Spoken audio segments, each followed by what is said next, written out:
We are back for another fun-filled episode of the Main Street Randyland YouTube channel. Hooray, you lucky people, you. And we're still over here at my retro arcade on the boardwalk, Tributes and Traditions, Magnolia Avenue, 2900. Did you press the subscribe? I know you need to do it. Okay. Well, today, somebody was asking me about my penny press machine. I have a couple of them, and they're fun machines to have. I remember when they first came out, gosh, you know, when I first saw a penny press machine, I was actually pretty young. I saw it in the arcade, and it was really nice that you could get the Lord's Prayer on a penny. And at the time, you put in a dime and a penny on a slide, you pushed it in.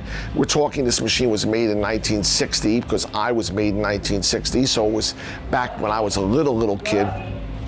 The machine would turn its wheels and you'd see your penny land on a plate and it went under. And then it would come out and would drop you your pressed penny with the Lord's Prayer on it. It was really pretty neat. In later years, they came out with them. A lot of them were Disney World, where they found that people would spend 51 cents, sometimes 75 or $1.01. Now I think they're like $2 plus. But to press pennies with different images, they had different characters and whatnots on the pennies. They're pretty neat. I always wondered how you can crush pennies. I thought you weren't supposed to destroy currency, but apparently there's some law loophole that allows you to crush pennies because you're not altering it into some other state or something of that nature. I don't know, you're keeping it, but for whatever reason it might be, in the legalities of it, I don't know. All I know is the machines are pretty neat. Now, I happen to get not only one, two, but I think three of those very same Lord's Prayer penny press machines that I played when I was a little kid. I think they were made by Mutascope, if I'm not sure. Might have been Mike Mundvis' company. I'd have to go look. But what I learned when I got the machine was it really didn't press your penny. It was a hoax, a fraud, a sham.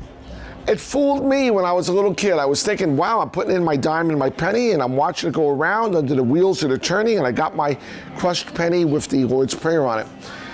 Well, guess what? It was a magic trick. A magic trick. A lot of the old games, they used magic trick illusions with mirrors and slides. That's what this was. The Lord's Prayer penny press. Can you imagine deception with the Lord's Prayer? The penny would go around, you would watch it sitting on the platform, and it would go under the wheels, and then you would see it come out and would drop your penny. But when it went under the part with the wheels, it was a switcheroo. Your penny fell down a hole into the cash box, and the machine dropped a pre-made pressed charm that looked like a pressed penny with the Lord's Prayer on it. Pretty good illusion. And I guarantee you that those charms that it was dropping to you cost the operator more than a penny. But the machine was not really made to crush pennies. It was not heavy duty enough to actually squeeze and crush a penny and put that insignia on there. You gotta be pretty strong. That's a pretty squeeze. It just wasn't there. The power wasn't there.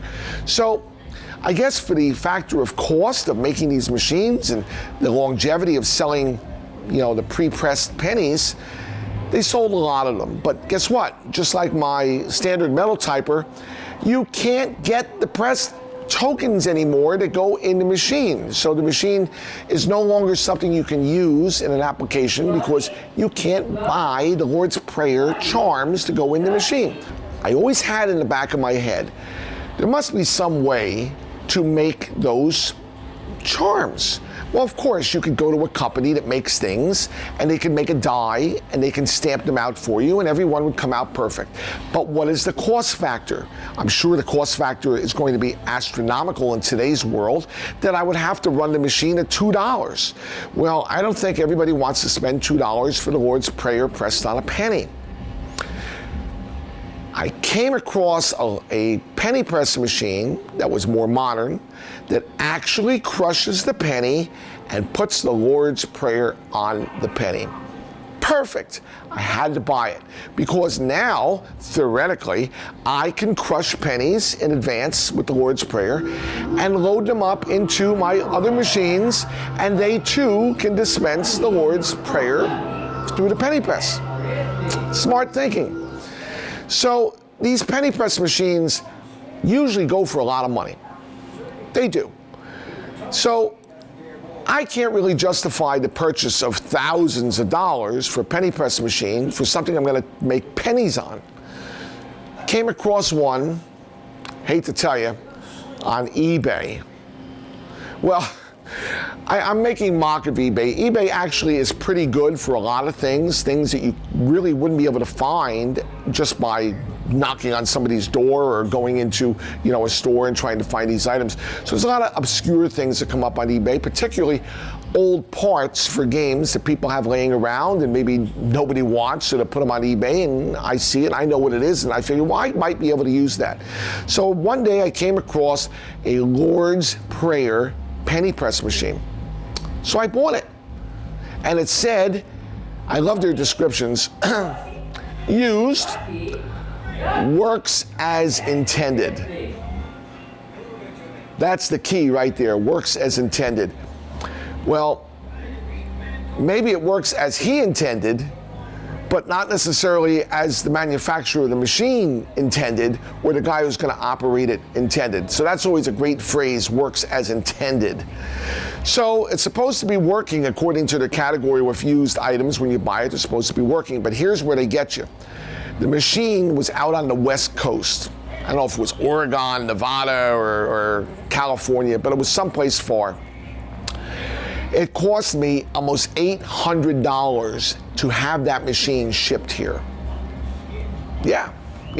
Oh, there's cheaper ways out there to ship stuff. Yeah, I could send some guy in his trailer, or find some guy who's waiting 10 years until he gets a truckload of stuff and maybe he'll get it to you. So you hire a reputable shipping company, they go get it, they wrap it, they bring it to you, and it costs you almost $800. Okay. So I'm happy to get my Lord's Prayer penny press. How much did I pay for it? Probably about $900, which is actually a very, very good deal. So $900, and now you add another $800, and you add the tax, you're into a $2,000 already. Still far cheaper than buying a new one. Perfect.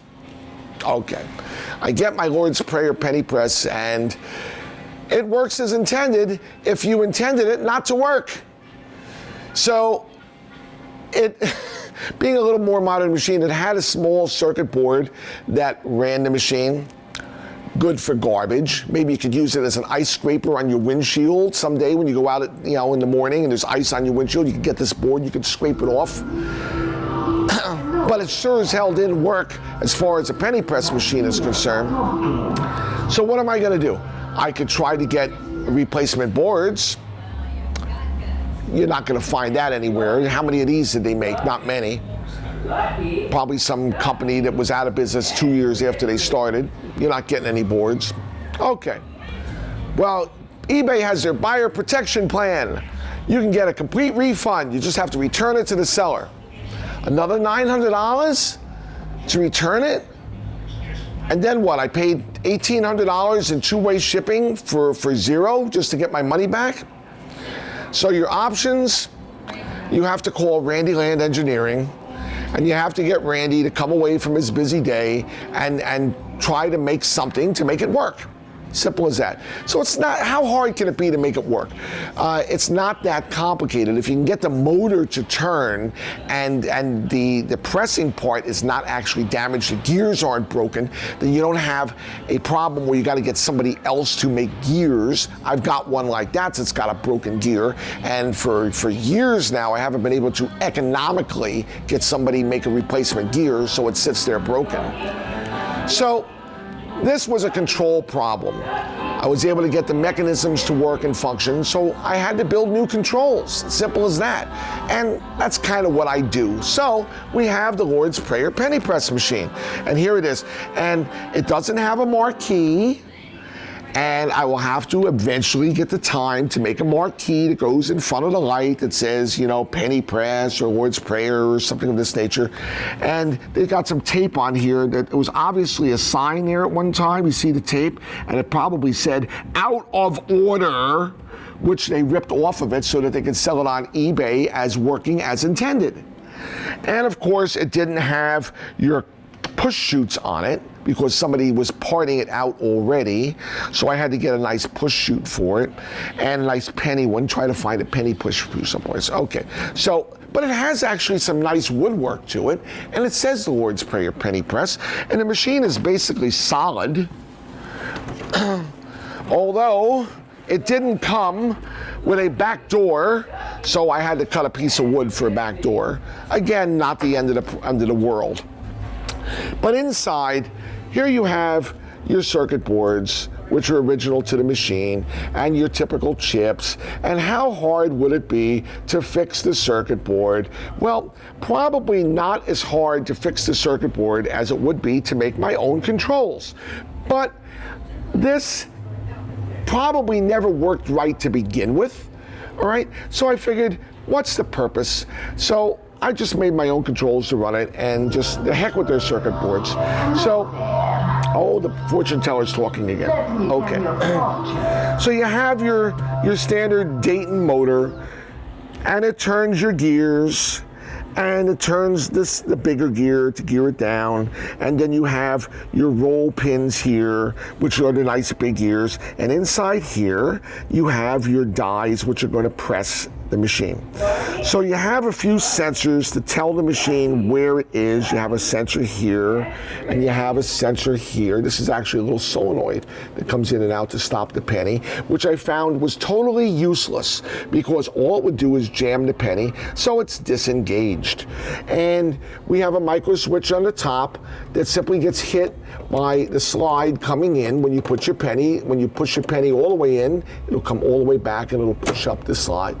And the other one down here has a magnetic switch, just like your typical door alarms, where they would open the door. So on the slide, I had to put if I can pull it back here, a magnet. Can you see the little round piece? That's just a magnet that will slide over far enough in order to engage my reed switch to turn it on.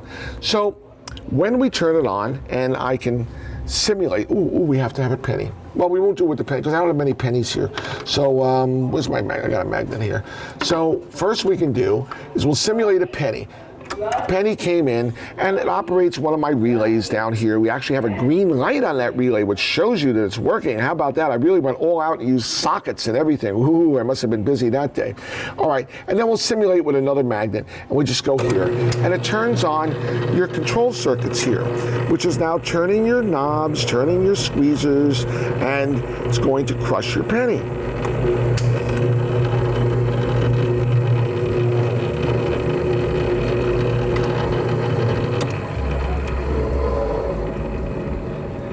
Just as simple as that, we have a crushed penny. Now, let me see. Watch the roller, you'll see your penny roll down. So the penny rolls down, and it stays at a pin position over there. Now, I don't have quarters with me, so I'm going to use my magnet to start it. But when I push in my quarters, it'll drop your penny right at the right time, go through the squeezer. The Lord's Prayer on a penny. Isn't that pretty neat? It's really amazing that the machine can crush it to such a degree. Now, if I used a brighter penny, that would come out really bright and shiny. But there are people who are really into these crushed pennies, and I've met a few. And one that sticks out in my mind was a very nice man, seemingly normal, and he comes with a black bag, almost like a camera bag, and he has vials of pennies that are of a certain year, because you know if you use a certain year penny, it's going to come out better. Now, there's actually some truth to that. Pennies were made in different materials over the years, not to scoff at it and make fun. Some pennies, when they were original wheat pennies, were copper. They're not anymore. They're zinc and covered with a little bit of a copper coating. But certain years, and these penny connoisseurs know the years that are best to use for penny press machines to get the best results. So they'll come with a vial of these pennies that are as bright and shiny as the sun.